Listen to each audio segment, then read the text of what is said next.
We have the pleasure of welcoming Sally Helgesen today to our interview series. I'm Aishwarya Jain from the peopleHum team. Before we begin, just a quick intro of peopleHum. peopleHum is an end-to-end, one-view integrated human capital management automation platform, the winner of the 2019 Global Cody Award for HCM that is specifically built for crafted employee experiences and the future of work with AI and automation technologies. We run the peopleHum blog and video channel, which receives upwards of 200,000 visitors a year and publish around 2 interviews with well-known names globally every month. And now for our guest, Sally is an international speaker and leadership consultant. She's also the author of the book How Women Rise, co-authored by Marshall Goldsmith. She's a greatly sought-after leadership coach, cited in Forbes as the women's premier expert on women's leadership. Along with numerous of her great achievements, she has also consulted with the UN to build more inclusive offices in Africa and Asia. She has also been listed among the topmost leadership coaches in the world by many global organizations. We're very happy to have someone of her stature to our interview series today. Welcome, Sally. We're thrilled to have you. Thank you. It's wonderful to be here.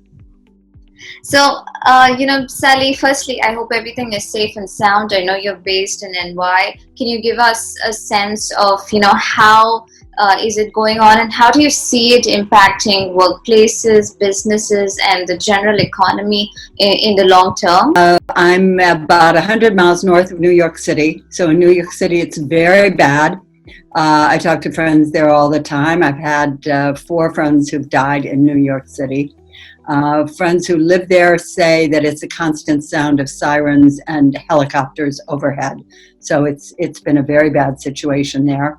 Where I am, I'm in the country. It's called the Hudson Valley. It's an area about 100 miles north of the city on the Hudson River, and it's pretty rural here, and so very low density. So for us, it's mainly, I've been in lockdown since March 10th, staying at home. It's been really kind of wonderful. I was supposed to be in Brazil last week and Dubai this week, and it's good to spend this much time at home. But it's relatively easy to stay safe in this kind of environment where we can take a long walk every day and see nobody. So we've just been very careful to stay out of hospitals and to stay away from needing any medical care. And it has not been that difficult here, but it has been for many people in New York City. Yes, I can totally understand, and it's quite a trying time for everyone. And people are facing situations that they've never even thought of, right? So it's really really hard.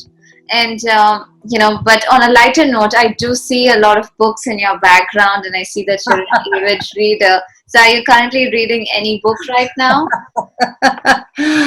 I'm reading mostly fiction right now and poetry. I tend to read at night. Ironically, I mean, I was doing work around the world all spring, and of course, all of that is gone.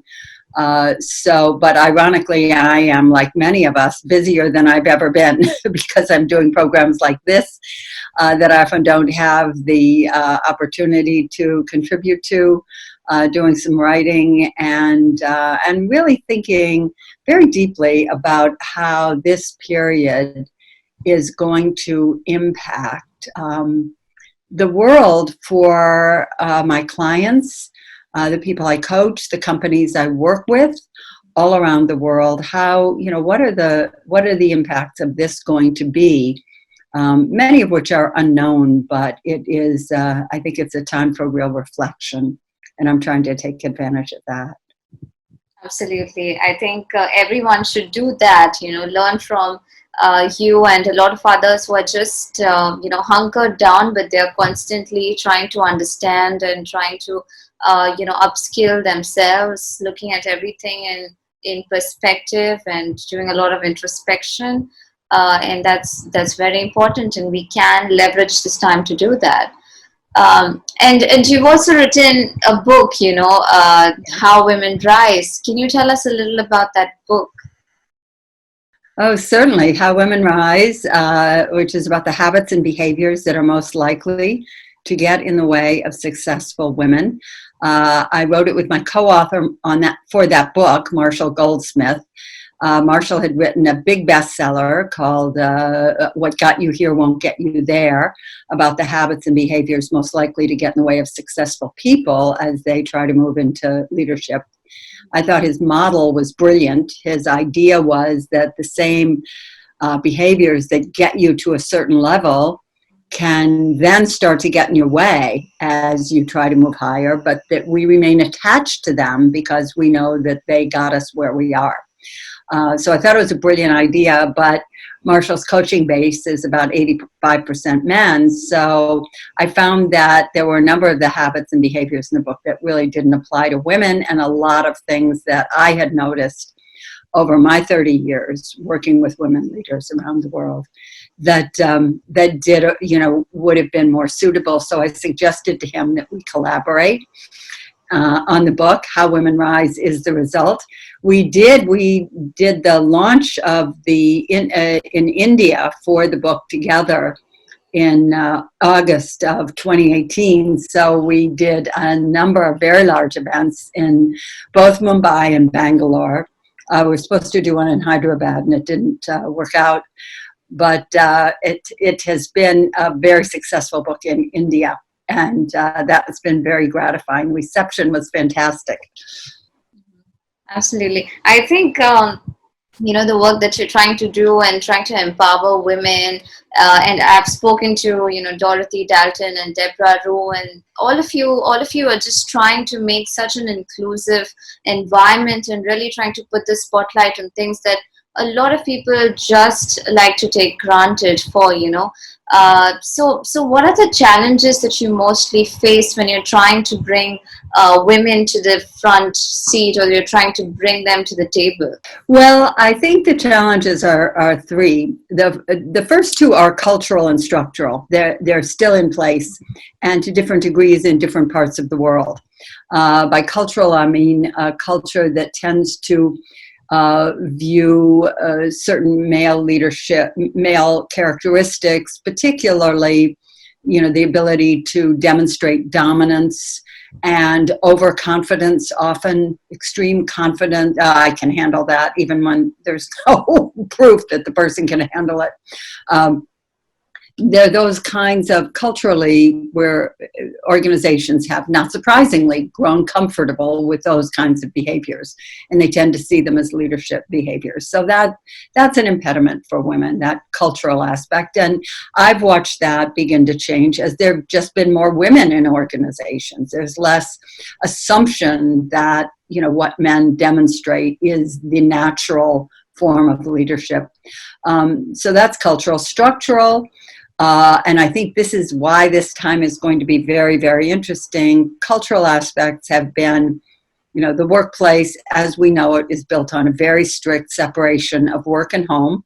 You do one thing at work, you do one thing at home. And as an individual, you kind of figure out how you're going to make that work for you and your family.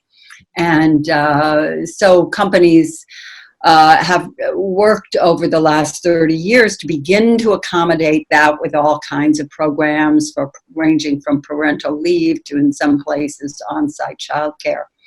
But it's still a struggle. And this is one of the reasons I think that this time is going to be very interesting.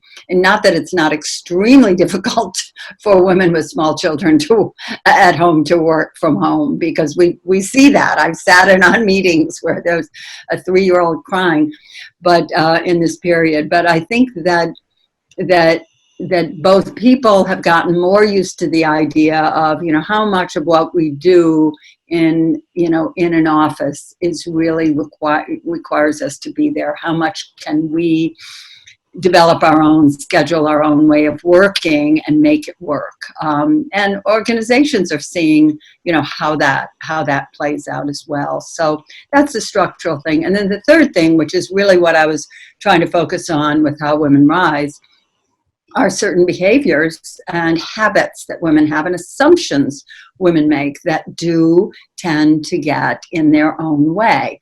A lot of women are very resistant to the idea of having to claim their achievements. They're uncomfortable with it. As a result, they will expect others to spontaneously notice and value their contributions, rather than having to figure out a way to bring attention to that themselves. Women often overvalue expertise and feel like all I've got to do is be the best person at this job, and it will lead me to the next job and the next step in my career. And whereas, in fact, being the best person at the job you do often proves that you're the best person for that job and can therefore keep you stuck, and your team and your boss can become dependent upon you.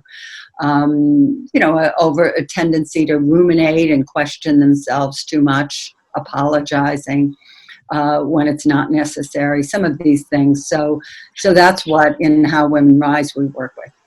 Right, I understand.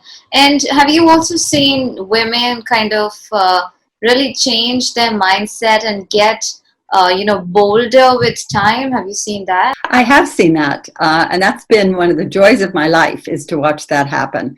I've seen women get bolder, more comfortable taking risks that make sense, not ridiculous risks, but risks that make sense, more comfortable evaluating what those risks are and how much tolerance they have for practicing habits and behaviors that may be outside their immediate comfort zone. I've seen, and this is so important, women becoming more comfortable asking for help in building their careers, in achieving both tactical and strategic objectives, and engaging other people to help them with that. That is a symbol of great and growing confidence that I think is very, very important. So, the concept Sheryl Sandberg put out there in that book, Leaning In, really saying, okay, if I want to build a career, I want this career to be enjoyable. I want it to be an arena in which I can exercise and develop to the full my real talents and make a contribution in the world. And therefore, I'm going to put, I've got lots of other considerations. I've got family, I've got, the rest of my life, but I'm going to put time and attention into trying to make this work. I deserve a seat at the table. That's, it's kind of really, I think, and I will tell you, in the 2008 financial crisis, I saw a lot of it. Women were thinking, wait a minute, these guys, especially in financial services, these guys, the male leaders, were telling us we didn't always appreciate the finer points or understand, really how business worked. And look at the mess they put us into. I noticed things were going wrong, and I should have spoken up. I should have exerted more influence. And I think that really began to change things for some women, and that they began to see it's not just the way I do things, it's actually a leadership style that has tremendous value and is what organizations need now.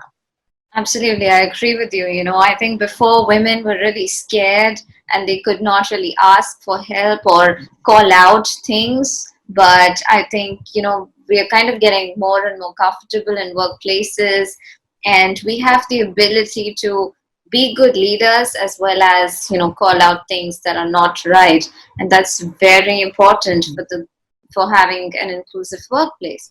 And also, Sally, when it comes to leadership, how is leadership supposed to respond to having an inclusive organization? What should be their mindset or behavioral change?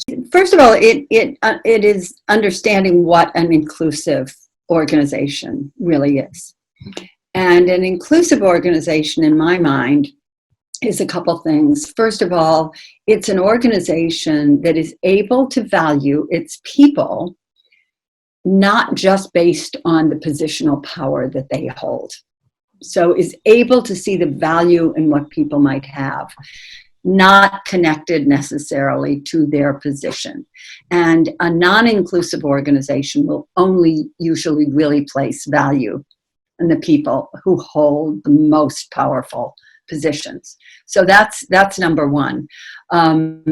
Secondly, an inclusive organization is one in which, and this is a corollary of the first, one in which people are valued for their potential, not just their contribution. And that requires that the organization be able to see and evaluate what people could do in a situation and not just what they are doing. And this takes real observation. It takes a degree of sensitivity. It takes a degree of what I call empathic notice, so that you can observe your people and say, well, that's interesting. She did that. She was successful in that. I think the skills she exercised in order to do that were A, B, and C. So she probably has potential in this other area. So when I talk to people who've left organizations, who've left jobs that look good on paper, the most common thing they say to me is they had no idea what I could do. They had no idea what I was capable of. So I think an inclusive organization is an organization that is really able to see what its people are capable of, and therefore provide the opportunities and also the learning situations so their people can develop. Absolutely, that makes a lot of sense. I think for all the gray-haired men out there, it's a big learning of how they must see not only what they are doing currently, but seeing their potential and then making the right environment for them. And there's a lot of debate of young women standing up, and millennials and Gen Z. They're quite bolder in their actions, right? So there's always a gap between let's say the gray-haired men or baby boomers as such and the millennials. Do you see that? I see it to some degree. I see it often because I'm in the baby boomer generation. I'm at the start of the baby boomer generation, and so people in companies who have the attitude you're describing feel very comfortable saying to me, oh, these young people, they just don't understand, blah, blah, blah. And I always think, they understand much more than you do. They understand much more the direction that things are going in and what kinds of skills they need to develop and what technologies are capable of doing in terms of connecting and helping people work to collaborate. So I think that there probably needs to be, and I try to work to facilitate this, greater understanding of and appreciation for these differences that we have. Those of us who come from a more traditional environment and background where there were certain kinds of behaviors and ways of speaking that were accepted, we have something strong to contribute because it's that sense of tradition and stability. Then the millennial generation has so much to contribute. So I think there needs to be, and I do see it in many places that there is an appreciation. I see it in the Valley, Silicon Valley, where you often will find people who are in their 60s who have a mentor that's in their 30s. That's very common out there, and I think it serves them well. So I think those are some of the kinds of practices that can be useful all over the world. Right, absolutely. I think we should just bridge that gap, and then we'll see that something great can come out of it and we can really be successful, right? Yeah.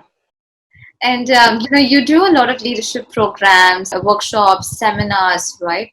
What is it? What is it that really kind of what kind of learnings do you give to your audience, and what is it that people should be aware of, especially at this point in time? Well, I think partly what I try to do in my programs, I always try to stress what is practical and what has application in the lives of the people in the audience, as opposed to any sort of theories about leadership, etc. I come at this as a practitioner, not as a theorist, not as an academic. And so my emphasis is always on, what are the practical skills of whatever you can do. So that's pretty much what I emphasize, and that seems to get a lot of resonance, because the response I most commonly get, especially when I do workshops, which is sort of has been the core of my business. I need to speak as someone whose entire business disappeared around the first week in March, but it'll come back. And the primary comment I always get from people is, "You've really given me an idea of how I can do things differently tomorrow morning, of how I can show up differently at a meeting, of how I can be more effective at asking people for help, of how I can get comfortable talking about the contributions that I've made, of how I can think about how I balance my commitment to the job I have and the larger career that I'm trying to create, for how I can work on being less perfectionistic and causing less stress for myself and for the people around me." So those are the kinds of responses I really look for. And rather than, well, now I have a new definition of empathy. Well, that's nice. It's good to have a new definition of empathy, but understanding, how you begin to create empathy in a situation, how you demonstrate it, and how you elicit it. That's more important in my view. Absolutely. I think, the work that you're doing is absolutely phenomenal. We need more people like you, and, people often tell you that you've kind of pioneered women's leadership, right? So, what are kind of, the basic, or let's say the baby steps for a woman to get to that leadership position? What does it really take? Well, the model I like to use, which has become much simplified over the years, because there are lots of habits and behaviors. But what I always ask women to think about are three things. How are you going to be intentional? And that's a range of intentionality. Intentional about how you show up, intentional about how you communicate, intentional about what it is you are trying to achieve or contribute to the world. Be very intentional about that.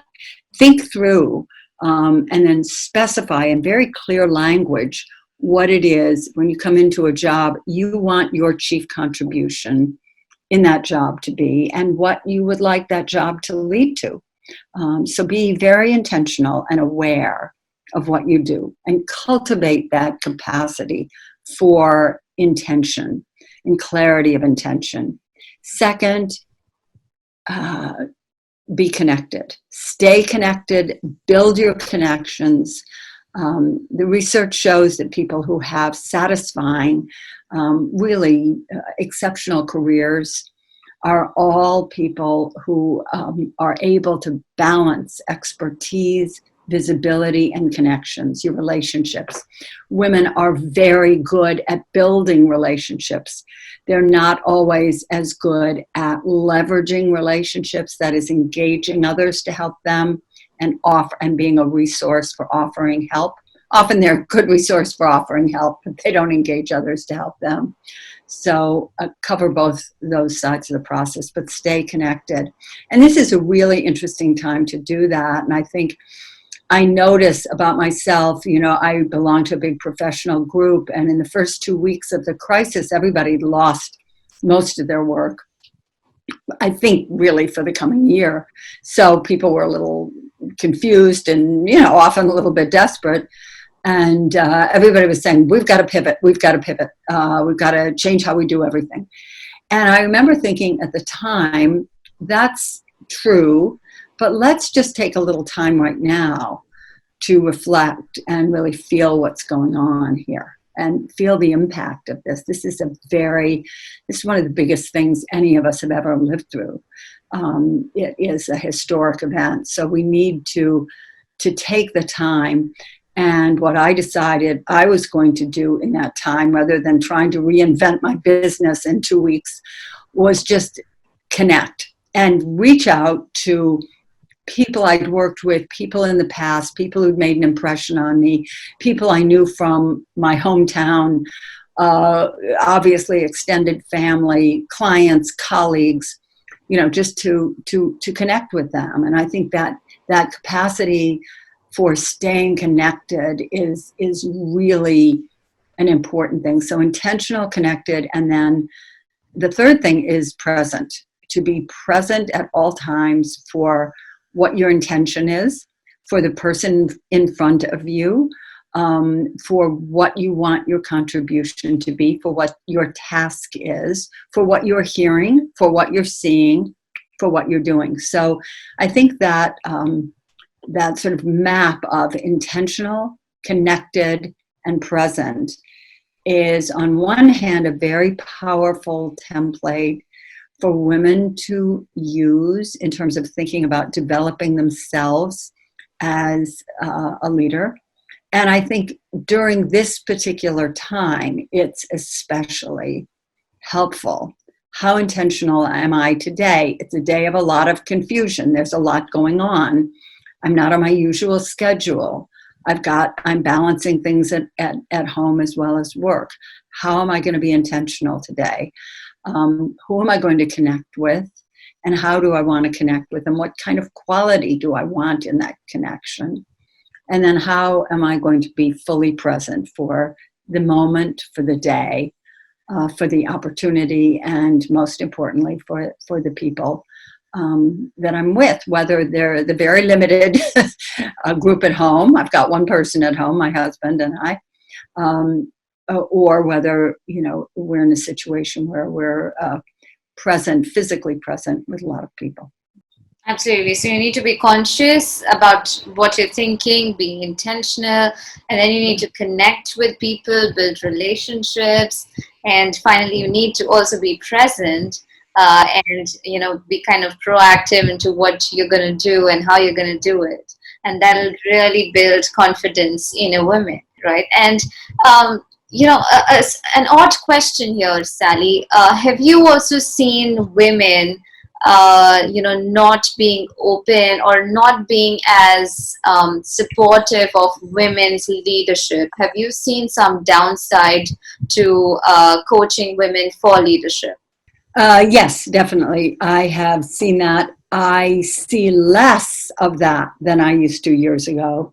30 years ago when I got into this, which I just kind of backed into, I wrote a book called The Female Advantage, Women's Ways of Leadership. And it was really the first book that looked at what women had to contribute as leaders rather than how they needed to change and adapt. And being the first, it became very popular, and suddenly people were looking at me as a leadership expert. So I just developed more material, wrote more books and articles, did more coaching and speaking, and that's how I built my career. But 30 years ago, it was very common in organizations when an organization would start a women's network or a women's initiative, that the senior women wanted nothing to do with it. Nothing. They didn't come. They didn't want to speak. They didn't want to support it.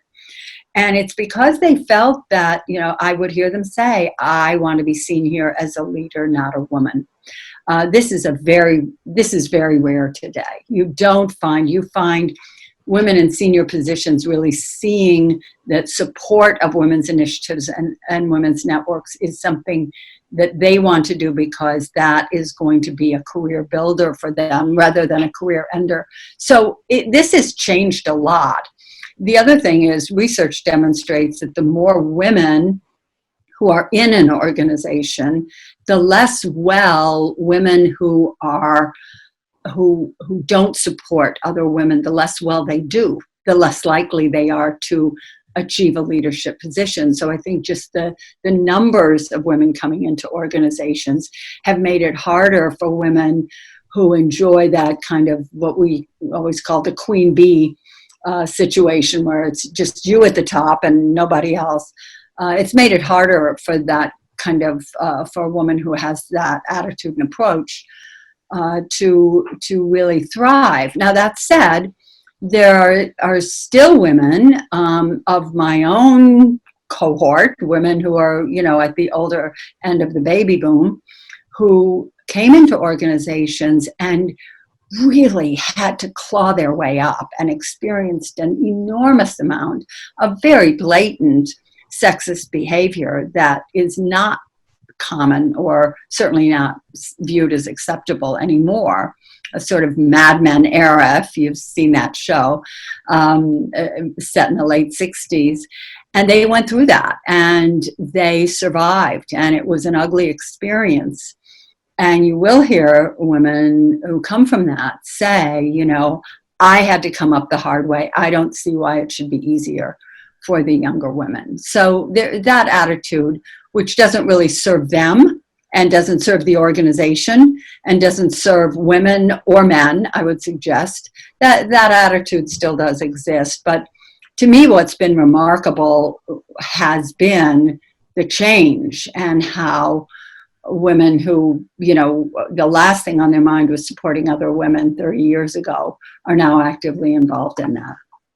Absolutely. Thank you so much for sharing that, because a lot of people kind of, are still in the shadows, and they need to understand how they can really, especially, in the developing countries, it's still very much prevalent. Yeah. And it's going to be important to kind of make them aware.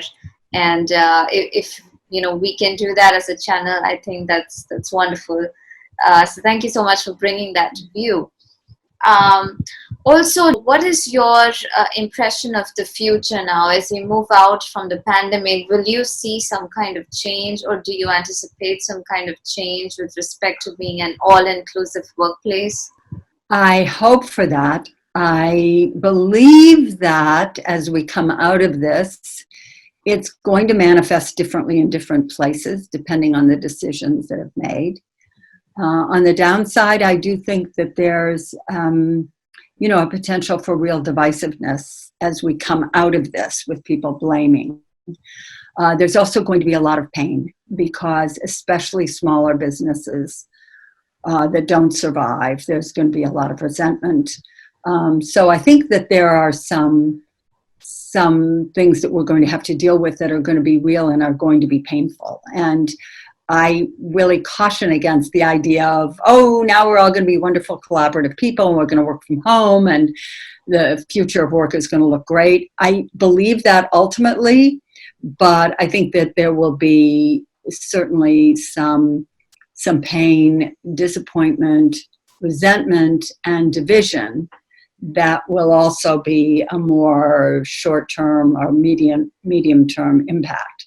But I also believe that this is a period in which collaborative skills and entrepreneurial skills as well, people taking the initiative to figure out, okay, I've got to do this job. I don't have these resources. Who can I call on? How can I try to get those resources? If I can't get those resources, what substitute can I make?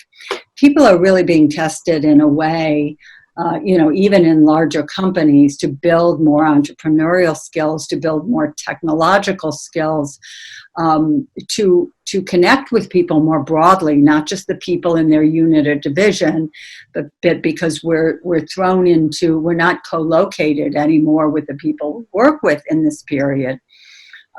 We're having to learn how to develop collaborative skills outside a narrow band of a network. And so I think that the environment that we develop, and I don't think this is going to be a real long recovery in most places. I think that we probably have 18 tough months, 6 really tough months, and then another year of uncertainty, some steps back, some steps forward, a few new waves.